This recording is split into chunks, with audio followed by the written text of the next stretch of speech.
Kabul, Afghanistan. Kota yang tercerai-berai akibat konflik berkepanjangan antara pemerintah resmi Afghanistan dengan pasukan Taliban. Penculikan, bom bunuh diri, dan serangan bersenjata pasukan Taliban seakan menjadi keseharian di negara tidak berpantai ini. Pada tahun 2015 hingga 2016 saja, pemerintah Afghanistan mencatat ada 75.000 warga sipil yang tewas dan terluka dalam konflik.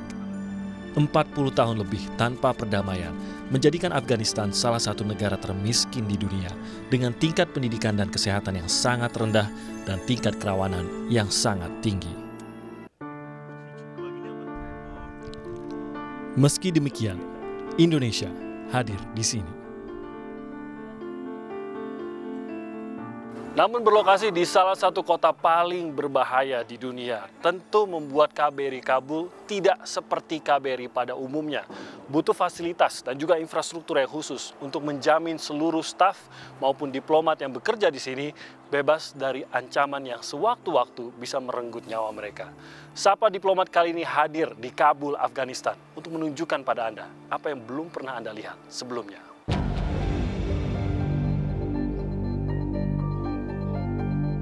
Dari luar, kantor kedutaan kita di Kabul hampir tidak bisa dikenali.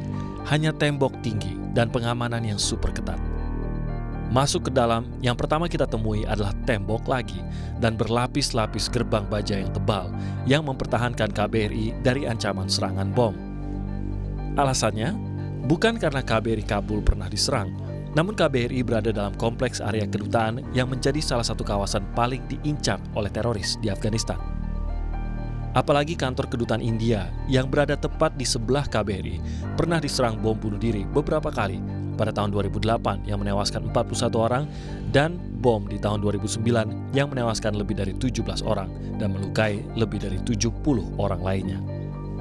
Benarkah memang Kabul serawan itu?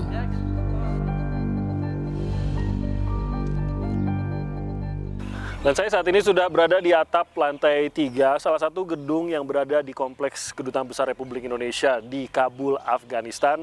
Sudah bersama dengan Duta Besar Republik Indonesia untuk Afghanistan, Maijen TNI Purnawirawan Arif Rahman. Pak Arif, apa kabar? Baik, Mas Timothy, senang jumpa dan dapat tamu kehormatan tentunya. Saya yang senang, Pak. Kompas TV belum pernah ke Kabul, Afghanistan. Kali ini dibuka rumahnya di Rumah Indonesia ya. Luar biasa. Jadi KBRI di sini namanya adalah Rumah Indonesia. Saya mau tahu langsung dari Pak Duta Besar. Baik. Apakah Kabul dan Afghanistan itu seperti bayangan kita karena melihat apa yang terjadi di media aja atau bagaimana, Pak Arif? Ya, Mas Timothy, memang susah ya kalau mau diprediksi dengan gambaran-gambaran di media ya, apalagi media sosial atau mungkin media tertulis ya, cetak itu, karena memang tidak merasakan sendiri sih ya. Betul. Ya, kalau saya selalu katakan kepada teman-teman semuanya itu, semua di sini berjalan normal, ya. Memang statusnya di sini perang, ya. Perang itu artinya tentunya diindikasikan sebagai tempat atau daerah yang berbahaya, bahkan sangat berbahaya, ya. Cuma apa yang saya katakan normal itu disitulah ada yang unpredictable, yang sekali waktu kita tidak ketahui waktu dan tempatnya itu ada ledakan. Kita lihat di sini ada balon yang besar yang mengontrol kota Kabul ya dengan pendeteksiannya. Ada kendaraan-kendaraan yang mencurigakan dan sebagainya. Itu biasanya hati-hati ada kendaraan masuk, misalnya mobil corona yang kita belum bisa detect itu. Nah, jangan ke tempat keramaian atau jam sekian tidak ada. Nah, kita harus disiplin, harus tertib, ya, harus ngikuti perkembangan dengan baik. Jadi selalu ada informasi ke kedutaan besar kita di sini. Ya, dikatakan selalu sih, tidak selalu ya. Kadang-kadang tidak ada apa-apa, tiba-tiba ada. Karena itu bisa jadi dari siapa, misalnya sering di sini Taliban atau ISIS, ada juga kriminal ya, ada juga pihak-pihak tertentu yang mungkin mencetuskan keadaan sehingga seolah-olah gitu ya, menambah seremnya kota Kabul atau Afghanistan ini. Bagaimana tuh Pak Dubes menjaga agar staf KBRI, para diplomat kita maupun warga negara kita yang berada di Kabul dan di Afghanistan ini tetap berada dalam kondisi aman? Paling tidak untuk staf KBRI deh, bagaimana untuk menjaga diri? Yang jelas bahwa KBRI atau perimeter dari tempat KBRI ini harus aman. Kita Mas Timothy lihat betapa pagar ini berlapis sampai di bawahnya sampai kita punya bunker juga. Bunker itu bukan kemudian rumah tetapi dibuat di dalam tanah gitu yang seperti juga tempat-tempat kamar-kamar yang lain gitu. Namanya bunker. Dan saya catatan buat para pemirsa, saya merasakan sendiri bunker ya. Saya mau tahu juga. Jadi saya nginepnya di situ di bunker gitu. Jadi itu sebenarnya guest house kita. Iya. Tempat sangat bunker nyaman itu. Sebenarnya. Ya, namanya kita sebut dengan greenhouse di sini ya. Oke. Jadi itu salah satu upaya pengamanan. Ya, itu yang pertama. Oke. Yang kedua, kita punya mobil semua hampir pakai lapis baja. Jadi anti peluru semuanya. Anti peluru. Kaca juga semuanya. Kaca. Oke. Di dalamnya kita ada helm, ada baju vest, rompi. Oke. Anti peluru. Kalau kita melihat keadaan itu cukup mengkhawatirkan bahaya, kita pakai helm, kita pakai. Kalau tidak, kita bisa menyesuaikan keadaan. Ya memang lama-lama itu akan kita adjust dengan keadaan-keadaan yang ada. Tentunya pagi-pagi kita selalu berdoa dulu, meyakinkan insya Allah dalam perjalanan ini dijaga yang Maha Kuasa. Untuk supaya rasa takut, rasa khawatir itu tentunya akan menyesuaikan dengan keadaan-keadaan yang kita lihat sebenarnya itu ya normal-normal saja. Sejauh Pak Arief menjadi duta besar di Kabul, Afghanistan ini, adakah serangan terhadap Indonesia? Bagaimana reaksi masyarakat terhadap Indonesia? Suka tidak suka atau bagaimana? Ya itu penting. Tidak ada yang khusus, artinya yang semua bisa dikaranti aman di sini ya. Tetapi ya memang kalau mau dikatakan berkaitan langsung dengan perang di sini itu mungkin kita ada pihak yang lain ya. Pihak yang lain itu tidak langsung lah gitu ya. Kalau langsung mungkin antara misalnya pasukan NATO dengan pasukan Taliban ya atau pemerintah dengan Taliban gitu, itu langsung ya berhadapan. Tapi kita ini kan datang ke sini selain membangun persahabatan dengan Afghanistan, membangun juga ikut dalam perdamaian.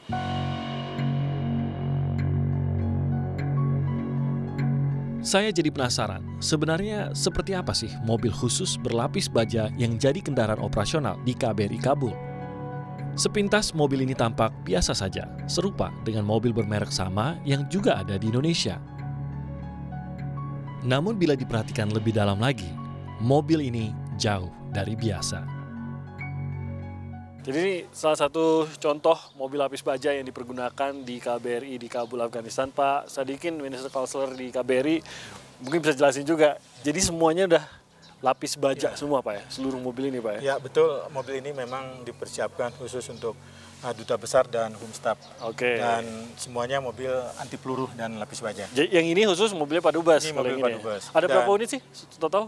Total ada 7 unit, semuanya anti peluru. Lapis baja dan semua. khusus untuk duta besar, dia full body semua anti peluru, termasuk bawahnya. Sampai bawah, jadi kalau ada ranjau atau apa, dilempar kena getaran aja. Paling getar aja gitu mobilnya ya, nggak rusak ya. Mesin juga ya kalau kita mesin lihat juga ya. sama. Coba kita buka ya. Mesin terlihatnya sih biasa ya. Ya. Mungkin ini nih agak beda. Ya memang kelihatan biasa, tapi dia semuanya sudah baja anti peluru. Senjata PSL SS41 juga dia nggak bisa masuk untuk ini. Dan memang ini kan utama ya. Mesin ini utama, kalau ya, ada tetap bisa jalan. Macam dia tetap jalan. Mungkin orang pikir kan dari depan nih Pak. Biasa saja dari depan. Sebetulnya di tengah ini ada, nah ini dia.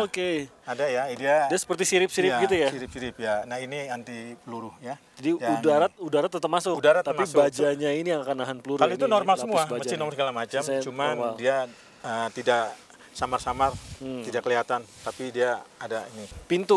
Pintu pastilah ya, kita lihat nih. Kalau nah pintu ini memang kelihatannya biasa ya, normal ya.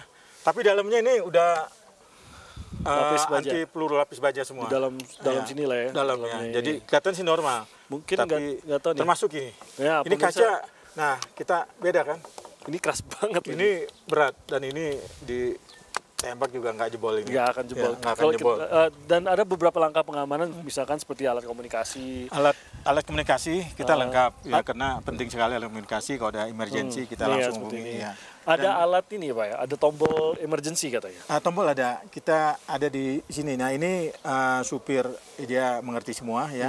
Dan kita ada juga diberitahu biasanya kalau ada yang baru menggunakan mobil besar diberitahu tombol-tombolnya. Dan dia untuk untuk escape, untuk keluar. Oke. Ya. Yang menarik mungkin kalau Anda perhatikan tadi nggak ada plat nomornya. Jadi ternyata seluruh plat nomor kedutaan itu di dalam mobil ya. Semua mobil ada plat nomor. Di atas ini. Tapi kita nggak munculkan di luar. Kenapa? Iya. Karena akan teridentifikasi kalau ada hal yang tidak diinginkan. Atau dicuri orang juga. Dicuri orang bisa. Oke. Dan semuanya untuk pengamanan. Jadi ini ditaruh dalam. Kalau Ditaruh ada dalam. posko penjagaan, baru kita diturunin seperti ini. Jadi yang memeriksa bisa melihat langsung Iya, gitu langsung. ya. Saya mau buka pintu yang sangat berat ini. Pintunya berat banget baja soalnya. Iya. Ya ini mungkin bisa dilihat di sini nih kaca nih. Ini lihat ya, tebalnya segini. Iya. Ini semuanya kaca loh. Ini kaca semua. Kira-kira segini nih tebalnya. Ya seginilah, kurang lebih berapa nih? 20 cm kali ya? 20 cm. Tapi tetap bisa tembus melihat ya. Iya. Nih, ini kalau bandingin jari saya nih. Tuh. Setebal Tebal, ini. iya. Kacanya setebal ini. Biar kelihatan ya. Ini kita buka. Ini lapisan di bagian belakang mobil. Mana nih? Oke, sebentar. Oh ini dah. Oke, ini kita lihat ya. Nah, jadi sebenarnya Ini juga sama. Ini seluruhnya baja. Baja. Semuanya baja, kaca baja, bodi baja, Kaca tapi tetap kaca, cuma tebal dan Cuma tebal. anti peluru juga. jadi kalau ditembak kaca yang ini tembus ya. Nggak sebetulnya mantul Kaca aja, bodi. dia mantul. Oke. Kecuali memang daya ininya tinggi. Bisa. Daya pelurunya besar. Tapi gitu selama ya. ini hanya retak saja dia mantul. Ini kita buka bagian belakangnya, harus kenceng bukanya. Dan berat, semuanya berat karena semuanya baja. Oke. Berat. Ini ada lubang Nah, khusus ini ya di sini. udah teruji ya. Oh, Ini Oh, fungsinya untuk kalau ada penjaga di belakang, pengaman di belakang. nah, dia bisa nembak Dia melalui bisa ini. melalui ini. Ya, tapi ini tidak bisa ditembus. Ini nggak bisa tembus, ini baja. Bisa tembus baja. Jadi ini lubang untuk penembak ya. Untuk nembak. Kalau dia justru misalkan dikejar dari belakang, Iya. dia bisa menembak melalui lubang ini ya. Iya. Nah, ini otomatis nanti dibuka, maksudnya tombol di sana. Ini langsung set dibuka, dia sudah siap nembak. Karena ini kan tertutup. Iya. Kalau ini nggak dibuka nggak bisa. Oke. Jadi ada tombol di sana, ini langsung terbuka, langsung pengaman bisa dari sini. Kehadiran Indonesia di Afghanistan tidak hanya sebatas kantor kedutaan saja. Untuk membantu masyarakat di sini, kita juga telah menghadirkan masjid dan rumah sakit bagi warga. Nah, seperti apa aktivitasnya? Sapa Diplomat akan menghadirkannya sesaat lagi.